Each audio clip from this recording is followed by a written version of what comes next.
यार मैं बहुत परेशान हूँ। मैं क्या करूँ? शैतान मुझे हर तरीके से परेशान करता रहता है।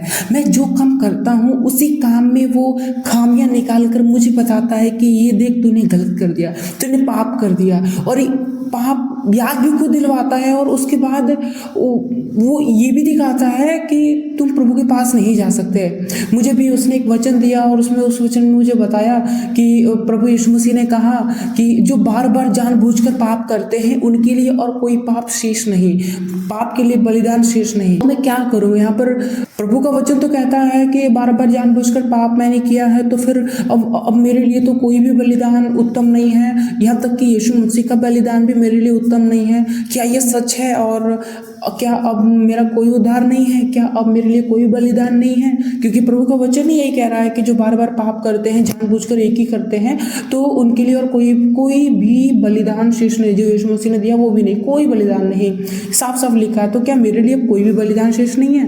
हेलो दोस्तों, आप सभी का स्वागत है एक और न्यू वीडियो में। आज की वीडियो में मैं आपके साथ शेयर करूंगा कैसे शैतान हमें वचन देकर गिराने का प्रयास करता है। सेम टू सेम वैसे ही जब मुझसे गलतियां होती हैं तो प्रभु का वचन उसने मुझे दिया। बाइबल में प्रभु यीशु मसीह ने बहुत साफ साफ कह रखा है, क्योंकि सच्चाई की पहचान प्राप्त करने के बाद यदि हम जानबूझकर पाप करते हैं तो पाप के लिए फिर कोई बलिदान बाकी नहीं। हाँ, दंड का एक भयानक बाट जोहना और आग का ज्वलन बाकी है जो विरोधियों को भस्म कर देगा। ये प्रभु का वचन कहता है, जो लिखा हुआ है इब्रानियों 10 का 26 और 27। इस वचन के अनुसार क्या हम बार बार जो पाप करते हैं, मेरे साथ क्या हुआ, जब भी मुझसे कोई गलतियां होती या फिर एक ही गलती बार बार होता था तो मुझे गिल्ट होता था कि यार कैसे ऐसा कैसे हो सकता है। मैं तो प्रभु का हूँ, मैं प्रभु में बढ़ रहा हूँ,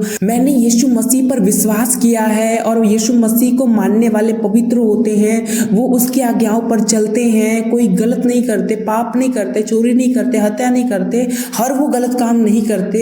लेकिन जब मुझसे कुछ गलतियां बार बार हुआ करती थी तब ये वचन मुझे देखने को मिला। अचानक से एक बार ये वचन मुझे मिला और मैंने जब पढ़ा इसको तो यार मैंने सोचा कि ऐसा कैसे, अब तो मैं तो एक ही गलती बार बार कर रहा हूँ। तो फिर प्रभु का ये वचन के अनुसार प्रभु का कोई भी बलिदान जो हमारे लिए दिया गया है, जो हमारे पापों की क्षमा के लिए दिया गया है, वो अब मेरे ऊपर लागू नहीं होगा। तो अब मैं क्या करूँ? क्या मैं पाप करूँ? क्या मैं अब गलत करूँ? क्या मैं अब नेगेटिविटी में ही डूबा रहूँ?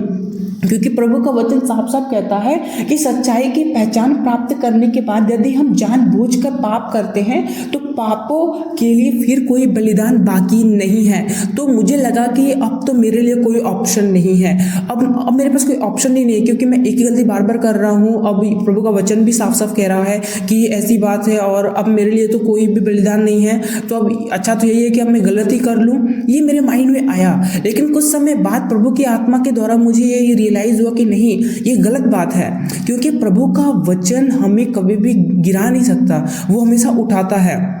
उसके बाद मुझे बाइबल का एक और उदाहरण मिला जिसमें यीशु मसीह को शैतान ने गिराने का प्रयास किया। वो कैसे?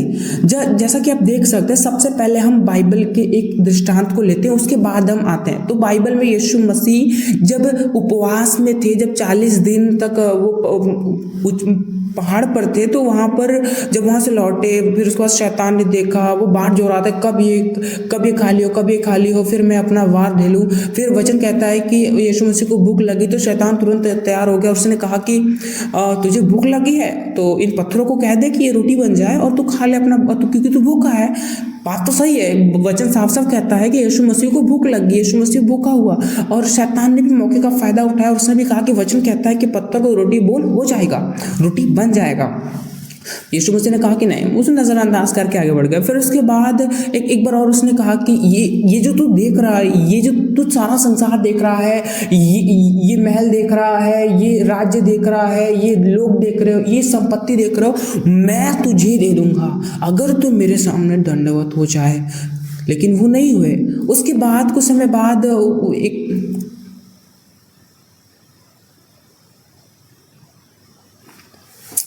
एंड देन वह उसे ऊंचाई पर ले जाता है और उसे कहता है कि यहाँ से कूद जा तो फिर स्वर्गदूत आएंगे बचा लेंगे, क्योंकि वचन में भी यही लिखा है कि वो बचा लेगा। तो कूद जा, तो यीशु मसीह को कूद जाना चाहिए था, यीशु मसीह को रोटी बना देना चाहिए था, यीशु मसीह को उसकी बात मान लेनी चाहिए थी। कौन से गलत था? सही तो कह रहा था, वचन ही कह रहा है ना, वचन ही कह रहा है कि पत्थर रोटी बन जाएंगे, ये हो जाएगा वो हो जाएगा, तो वो वचन के अनुसार ही बात कर रहा था। लेकिन यीशु मसीह ने उसकी बातों को नहीं माना, यीशु मसीह ने उसकी बातों को नजरअंदाज कर दिया और आखिर में उसने कहा कि हे शैतान मेरे सामने से चला जा, मेरे से दूर हो जा। जब यीशु मसीह के पास वचन पहुंचा और उस वचन को उसने नजरअंदाज किया, तो हमारे पास भी कुछ ऐसे वचन पहुंचते हैं जिससे हमें नजरअंदाज करने की जरूरत है। वचन को नज़रअंदाज करने की ज़रूरत नहीं है, बल्कि वचन किसके माध्यम से आ रहा है उस माध्यम को नकारने की ज़रूरत है।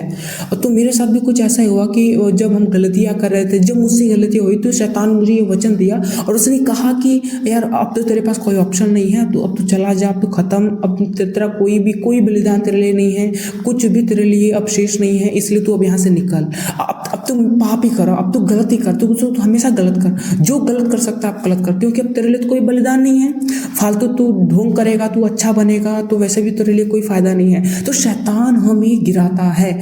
यहाँ पर बहुत सारे लोग इस बात से रिलेट करेंगे, इस बात से वो रिलेट करेंगे कि सचमुच जितने मसीह के सच्चे मानने वाले हैं वो सभी इस बात से रिलेट करेंगे, एक्सेप्ट करेंगे, हाँ सच बात है। कभी भी हमसे कुछ ऐसी चीज़ें होती हैं जो कि नहीं होनी चाहिए, परमेश्वर की आज्ञा के विरोध में बातें होती हैं, तो हमें चाहिए था कि नहीं होनी चाहिए, लेकिन हो जाता है, हमसे गलतियाँ हो जाती हैं, उसके बाद हम रियलाइज़ करते हैं कि यार मुझे नहीं करना चाहिए था। तो तब शैतान काम करता है, शैतान तब काम करता है, शैतान तभी उसका सबसे ज़्यादा एफर्ट होता है, क्योंकि वचन कहता है कि शैतान उस गरजने वाले सिंह के समान है, सिंह नहीं है, सिंह समान है, जो इस खोज में रहता है कि किसको फाड़कर खा जाए, और वो इसी खोज में रहता है कि कब कोई चोटी लेके गिर जाए और वो उसे फाड़कर खा जाए। और हम क्या करते हैं, हमसे जब गलतियां होती हैं तो फिर हम चोटिल हो जाते हैं, हमें चोट लग जाती है, उसके बाद हमें चाहिए था कि हम प्रभु से कहें कि प्रभु मलहम लगा और उसे ठीक कर, लेकिन हम क्या करते हैं, हम करते हैं शैतान की बातों को मानते हैं, उसने कह दिया हाँ भाई सही है तो चलो ठीक है, अब इसको कंटिन्यू करते हैं, क्योंकि ऑप्शन ही नहीं है तो फिर अब क्या ही दिक्कत है। लेकिन हमारा प्रभु कहता है कि तू अंत तक धीर बना रहे, तुझसे गलतियाँ होती हैं, तू धीरज धर और मेरे पास आ, तू अंत तक। वचन कहता है, आज के इस वीडियो से आप एक चीज़ सीख कर जाओ कि प्रभु का वचन कहता है जो जानबूझकर गलतियां करते हैं वो सही नहीं है, वो तो मैं भी मानता हूँ सही नहीं है जो जानबूझकर करता है, लेकिन कुछ गलतियां जो जानबूझकर होती हैं और उसके बाद हमें रियलाइज होता है, अगर वो पश्चाताप सच्चा है तब हम परमेश्वर की दया के योग्य हैं, वरना नहीं। प्रभु की दया हमारे लिए बहुत ही ज़्यादा उत्तम है, वो सबसे फ्री भी है और सबसे एक्सपेंसिव भी है। हम अगर देखें तो हम बार बार गलतियाँ करते हैं, बार बार वो माफ़ करता है, ये बहुत फ्री हो गया कि यार मैं कर रहा हूँ, दे रहा है, कोई ऑप्शन नहीं, कोई कंडीशन नहीं है। उसके बाद कभी कभी क्या होता है, जब जो लोग मर जाते हैं उनके लिए एक्सपेंसिव हो जाती है। वहाँ पर जब धनी व्यक्ति जब वो नरक में गया और वहाँ पर उसने कहा कि यार ये लाजर जो मेरे घर के बाहर चौखट पर भिखारियों की तरह कुत्तों की तरह पड़ा रहता था, और देखो वहाँ पर वो उजले वस्त्र पहनकर उसको गोद में बैठा हुआ है और मैं यहाँ पे तड़प रहा हूँ, ऐसा होना चाहिए, उसको यहाँ नीचे कर और मुझे ऊपर कर। लेकिन आवाज़ आती है नहीं, अब कोई कुछ नहीं हो सकता, कोई कुछ कर भी नहीं सकता। उसके लिए वो एक्सपेंसिव थी, उसके लिए वो महंगी थी उसके लिए, लेकिन हमारे लिए अभी सस्ती है। जब तक हम जिंदा हैं तब तक हमारे लिए सस्ती है, और जब हम मर जाएंगे उसके बाद हमारे लिए वो महंगी हो जाएगी। और लेकिन हम मनुष्य का स्वभाव क्या है, वो क्या करता है कि जब चीज़ें सस्ती होती है तो वो रख लेता है, जब उसे पता होता है कि आने वाले समय में वो महंगी होने वाली है। अभी कुछ साल पहले प्याज का चला था और ऐसी बहुत सारी चीज़ें जो प्रोडक्ट थे महंगी हो गई, तो कम पैसे में खरीद कर बल्क में रख लिया लोगों ने, तो उनको पता था कि भविष्य में महंगी होने वाली है। लेकिन हमें ये क्यों नहीं पता चल रहा है कि प्रभु की दया, उद्धार और स्वर्ग का राज्य का अधिकार वो भी आने वाले समय में महंगी होने वाली है। वो प्रभु के वचन, वो जो प्रभु का वचन है वो महंगा होने वाला है। जब हम मर जाएंगे, जब हम अंतिम समय में रहेंगे, तब हमारे लिए बहुत महंगी हो जाएंगी। तो हमें चाहिए कि हम सबसे पहले उसे खरीद कर रख लें, हम उसे खरीदें और उसे अपने पास रख लें, और आने वाले समय में जब वो महंगी हो तो हम उसको यूज़ कर सकें।